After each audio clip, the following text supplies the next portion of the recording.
Good afternoon, everyone. I want to thank y'all for coming out, and I want to go ahead and get started. A lot of faces I know, some faces I don't. So just to give you a brief introduction about myself, my name is Umar Johnson, and I'm a nationally certified school psychologist. And what I do as a psychologist is I evaluate school-aged children between 3 and 21, and I determine whether or not they have educational disabilities and whether or not they need special education placement. Any child who goes into special ed only goes there because they were properly, or should have been properly, evaluated by a school psychologist who diagnoses them with one of 13 educational disabilities as recognized by the Pennsylvania Department of Education and the Individuals with Disabilities Education Improvement Act of the federal government. And once it has been determined by a school psychologist that you have one of these 13 educational disabilities, we then ask the question of whether or not the child will need a special form of instruction in order to make progress. If the child doesn't need a special form of instruction in order to make progress, you don't get special ed. In other words, you don't get special ed just because you got a disability. You can have a disability and not need it. You only get it because you have a disability plus you need it. Very important.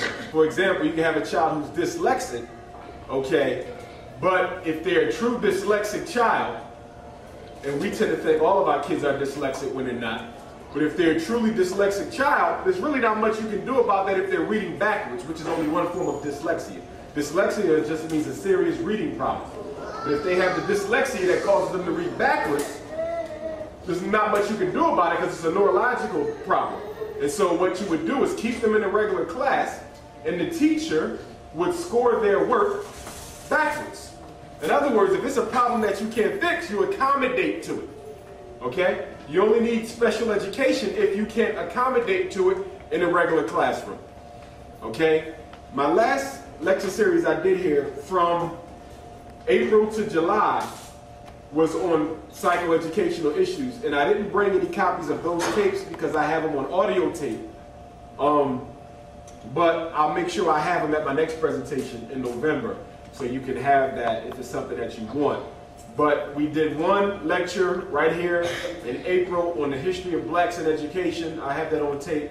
The second one was Supreme Court decisions of black education, which basically shows you how the federal government through the United States Supreme Court has been one of the major enemies to black education in this country. But along with that, I'll point out some ways that you can use the law to benefit yourself and your children. That was a powerful one. The third one was on psychotropic drugging and the Ritalin and the Adderall and the Strattera and that whole phenomenon, which hasn't slowed down yet. And we'll talk about that a little bit today. And then the fourth one was on special ed, segregation by another name. Okay, and basically what I said was specific learning disability, which is the most popular of those 13 I just talked about. Specific learning disability was created in Chicago, Illinois 1 year before the Civil Rights Act of '64. Why? Because Brown versus Board had already outlawed discrimination on race grounds in '54. So when the Civil Rights Act came in '64, they needed some sort of strategy whereby they could continue to separate black kids from white kids, so they came up with specific learning disability.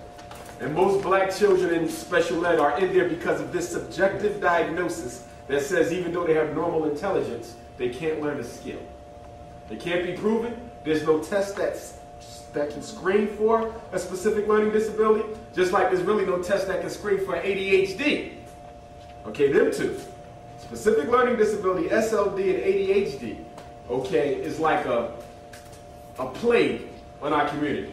And it's primarily a plague because it's our fault that we let our kids get these diagnoses in the first place. And they wouldn't even have them if we learned how to raise them properly. A lot of this just comes out of poor parenting styles.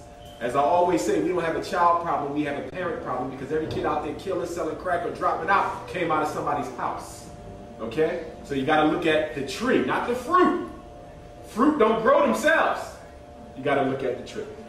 Anyhow, tonight is part 1 of 3 of Black Family in Crisis. Tonight we're going to deal with the tragedy of child molestation, rape, incest, and domestic violence. And then on Thursday, November the 8th, we're going to deal with teenage pregnancy and the sexual behavior of our teens. And then in December, second week in December, I have the flyers over there. Make sure you get one at the end of the night's presentation. We're going to deal with black male-female relationships and black marriage. Okay, which is going to be pretty interesting. But tonight we're dealing with this. And the reason I chose to come out the gate with this one is because as a school psychologist, it is a growing phenomenon in our community. We hear a lot about black-on-black violence in the street, but we don't hear anything about the violence going on in our homes. And the violence going on in our homes is as bad as, if not worse than, the violence going on in the street. And the reason why we don't hear much about it is because it's a very sensitive topic.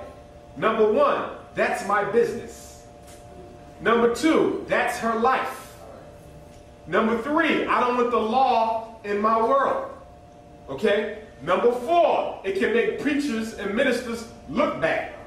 Okay? Especially when people who give a lot of money to the congregational efforts are the ones doing the abusing. Politicians like to cover up constituents who do a lot for them if they are abusers. I say that to say that men or women, okay, who become abusers tend to have a power complex. So they tend to be people who either have no power or already too much.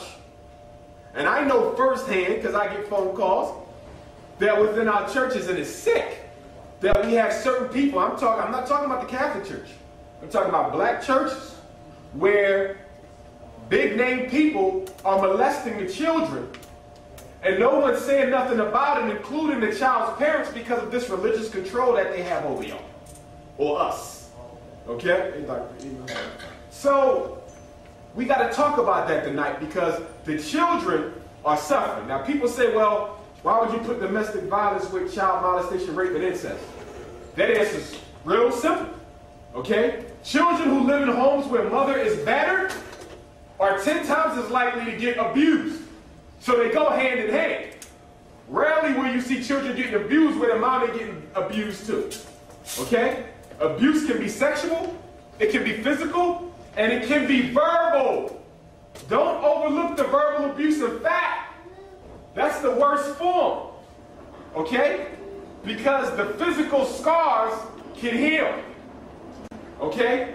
You can potentially suppress, although not effectively, the sexual abuse, but when you are verbally abused, what happens is the abuse gets internalized. Like post-traumatic slavery disorder. It gets internalized, and you become the perpetrator against your own self. So the verbal abuse is very key. Okay? And we have this thing called vicarious abuse. What's vicarious abuse? That's when mom is getting beat, or dad is getting beat, and the children see it. Just by seeing it, they can get traumatized. Because you get people who say, well, I didn't touch them. It was just me and the mom with the problems. Yes, but they saw it. They saw it, and the brain cannot distinguish between what it says, what it sees, and what it does. It's all the same. The brain can't tell whether it's your imagination kicking in or your real-life perception. Very important. Oh, I forgot we got a new thing here today. We moved up. This is right. I can actually control it myself. Technology.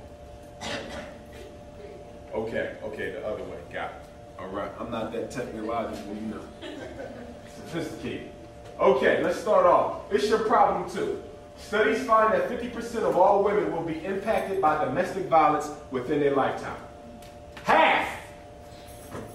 It's even higher for black women. Why? Because rape and violence are what? Issues of power, not sex. So when people commit this, although there's a sexual element, anyone who denies that is lying, particularly with rape and molestation, but it is predominantly about power. Why do we see more of this, sometimes manifested in powerless groups?